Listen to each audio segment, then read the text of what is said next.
This episode introduces one of my all-time favorite enemies, the Gray Gargoyle. At Wilding Airport, Great Planes disgorge hundreds of passengers, but then from a Paris flight, just one man descends. The puzzled landing steward checks to see what is delaying the other 89 passengers and cannot believe his eyes. Everyone has been turned to stone. That's what he does. His touch turns anything to stone. In a departing cab, Paul Duval is concerned only with thoughts of... Now, to find Dr. Don Blake, the Earth contact of Thor. And with him, I will not just be playing tricks, Dr. Blake and his nurse Jane Foster are discussing the weirdness. Our man went ahead and turned the cab driver to stone, probably so he could duck the fare, and the doctor has had the driver brought up to his office for examination. While just 10 floors below, alley shadows are witnessing an awesome ritual.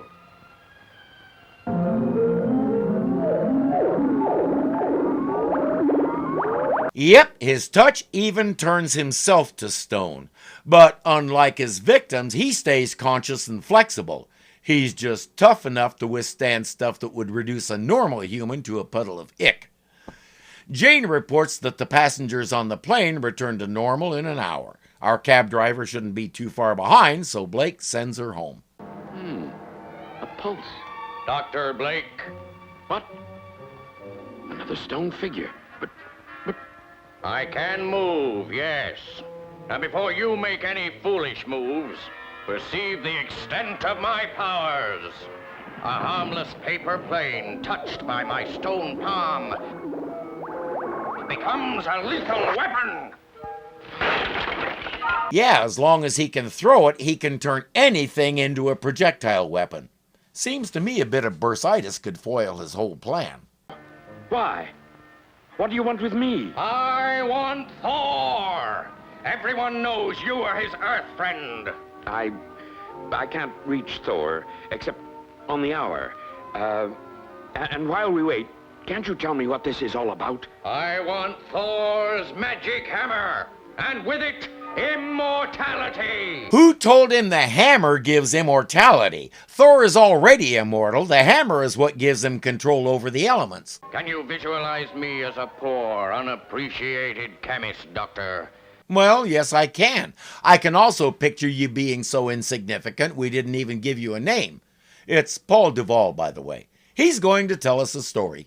One fateful day, an experimental solution accidentally spilled on my hand. It burned like liquid fire, and then my hand began changing, turning to stone. I grasped it with my other hand, trying to stop the effect.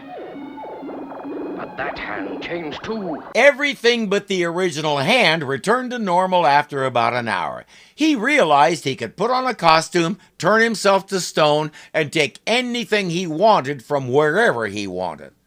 Now, there could be a dozen legitimate applications for his ability that could make him money, but that stuff would take too long. Don't care how, I want it now. In a matter of days, I had more wealth than I cared to count. Then, I saw a way I could steal immortality by possessing Thor's enchanted hammer. Same question as before. Looks like he's been watching the Misinformation Channel. But I am growing impatient. I do not wait on crawling time. Yes, you do. We all do. Time is what it is, and wishing won't change it. Neither will breaking the clock. I want Thor here now. Stop, Doctor! You can't escape me. Don't be a fool, Blake. Call Thor. I think that's what he's doing. Thor. So, finally. Here, scion of stone, if 'tis my hammer you want, you shall have it. That could be the dictionary definition of getting your bell rung. As the mighty hammer returns to Thor, the Grey Gargoyle's crumbling handhold gives way. Like a plummeting boulder, he falls. But then, the touch of his palm turns a flagpole to stone, strong enough to break his fall. There's a small physics problem with the flagpole. It was probably stronger before he changed it, and there's a good chance the mount can't handle that much weight, so it's going to break off and bash somebody in the head down below. But that's somebody else's problem. The Gray Gargoyle doesn't have time to think about such things right now. Thor flies down, thinking the gargoyle is down for the count. He's not, and he manages to touch Thor. Now the thunder god is a stone statue. Thor's stone figure stands alone. And he's holding the hammer, which kind of defeats the Gray Gargoyle's purpose. Until city vibrations topple it. And in the fall, his enchanted hammer strikes the ground sharply. I'm Don Blake. Whatever causes the change eliminated the stone effect, so let's go fight another round. Like an unerring thunderbolt, past the searchers below. But the Grey Gargoyle has taken cover, and when Thor soars past, hurls a building cornice like a deadly battering ram. A battering ram is only effective if it actually batters something. This is the Gray Gargoyle's big limitation. He has plenty of strength to throw stuff, but throwing stuff is his primary, indeed his only weapon. If his target can't be taken down that way, he has a problem. Thor sends back his hammer in return. You might as well give me your hammer, Thor. It'll never strike me again, you can be sure. You know what should happen? Thor should just walk up to him, hold out the hammer, and say, "Here you go." Then get a good laugh watching the Gray Gargoyle try to lift it. If he had read the stories recently, he would have known that the hammer is so heavy, Thor is the only one who can pick it up. When there is such a terror at large, my hammer must succeed. No one will ever best the Grey Gargoyle. Your hammer and the world will be mine. I thought he just wanted the hammer so he can be immortal. When did we drag the world into this? Thor makes his decision. This time you cannot dodge my attack. The Grey Gargoyle plunges down, but this time his plunge ends in the river. By the way, you know what happens to a stone when you throw it in the water? The churning wake of a passing freighter tumbles the stone body end over end out to sea. You're sure about that? As heavy as he is, I doubt he's going very far. I foresee many anemones growing on him. Meanwhile, Jane Foster has heard reports of Thor's battle with the Grey Gargoyle. If it began in our office. Thor, where's Dr. Blake? Is he all right? Oh, of course, Nurse Foster. But he's gone. What happened to him? I'm so upset I'm turning green. Tell me, Thor. Don't you understand? I love him. I love him, Thor. And you've kept it a secret? Yes. Tell me the truth, Thor. Do you think he could ever love a green woman? You've got to find him, Thor. Do not worry. I shall. You have the word of Thor. And when he returns, young lady, remember, he may be keeping a secret too. Thor doesn't need his hammer to fly right now. He's walking on air. She loves me. Him. Us. She loves me. Him. Us. Not. She loves me. Him. Us. She loves me. Him. Us. Not. He's off to see Odin. Since he knows their love is mutual, the old man can't deny him this time. What? You seek my approval of your marriage to a mere mortal female? No. I may have been a little too optimistic. Odin's patience is at an end. He says, you have to make a choice. Stay here and carry out your duties as Prince of Asgard, or return to Earth and lose all your power. I think we know what he'll decide, but there's a big problem. The Grey Gargoyle's stone body, recovered by scuba divers. If they were regular scuba divers, he must not have gone too far out to sea. Told you. Being studied by scientists. When suddenly...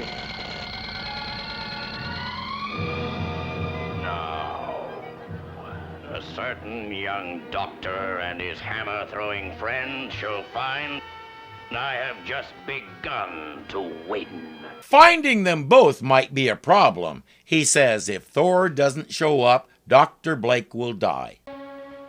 Thor, meanwhile, nears the end of the Rainbow Bridge.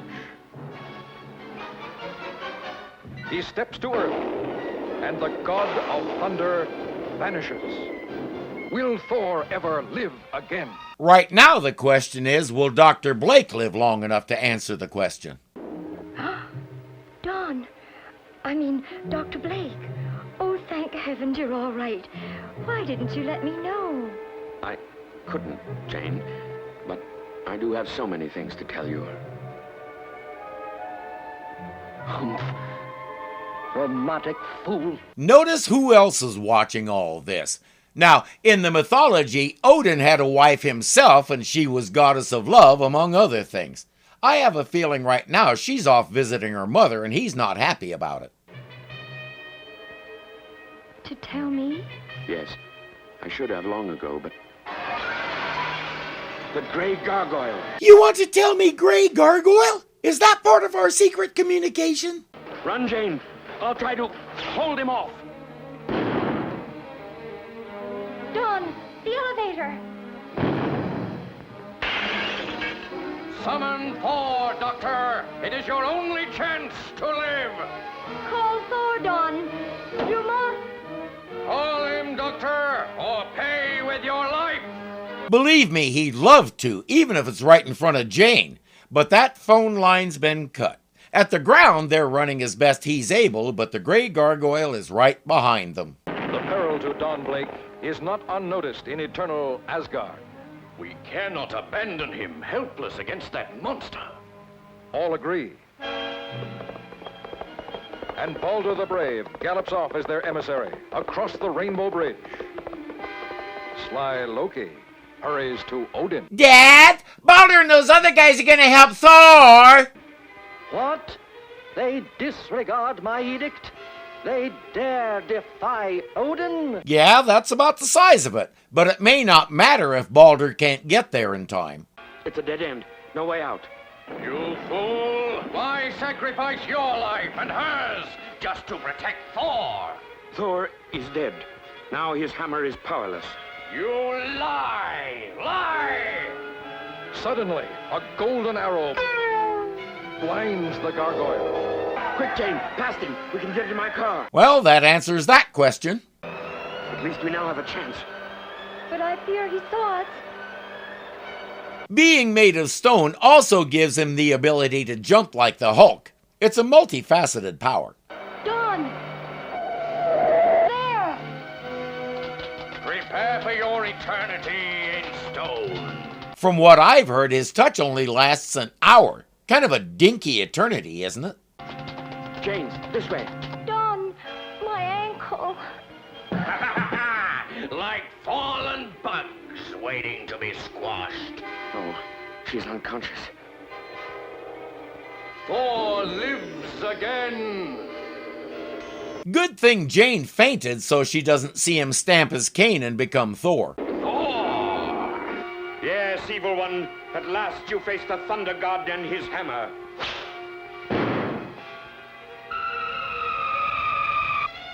My stone body cannot be hurt by any blows. Fine, we'll wrap you up in a straitjacket, set water to dripping on you, and erode you. What kind of stone is he made of? I haven't seen one yet that couldn't be broken if you hit it the right way. The good news is Thor's hammer should be immune to his touch. The two fight back and forth enough to fill the runtime, and then Thor gets an idea. He rams his iron hammer into the base of a lamppost and sends a bolt of pure electrical power into the advancing gargoyle, fusing his stone molecules into a solid, immovable mass. This is the second time Thor killed him, but this one should stick. As I sometimes like to say, why do it right when you can do it again? His deed accomplished, Thor staggers back into nearby shadows. Balder's help must be fading. My time as Thor again runs out. Dawn! We're safe, Jane. Thor finished the Gray Gargoyle for certain this time. Oh, Dawn. Jane. John! Marcia. I think Odin has a similar opinion. Dawn, Jane, mortals. Noble Odin, It is too late to beg my forgiveness, Balder. I don't think he intends to. Thor lives, sire. Yes, yes. And he is my son, still worthy of his powers. Perhaps, even if the judgment of his heart is questionable. Somewhere along the line in the comics, we learned that Odin turned him into mortal Don Blake, complete with a malformed leg, to teach him humility. So Odin, you brought this on yourself. Though I be mightiest in all the eternal realm, the power of love is greater still. It took him long enough to figure that out. And if Loki wants to cause some more mischief, he should tell Odin that Huey Lewis stole his line.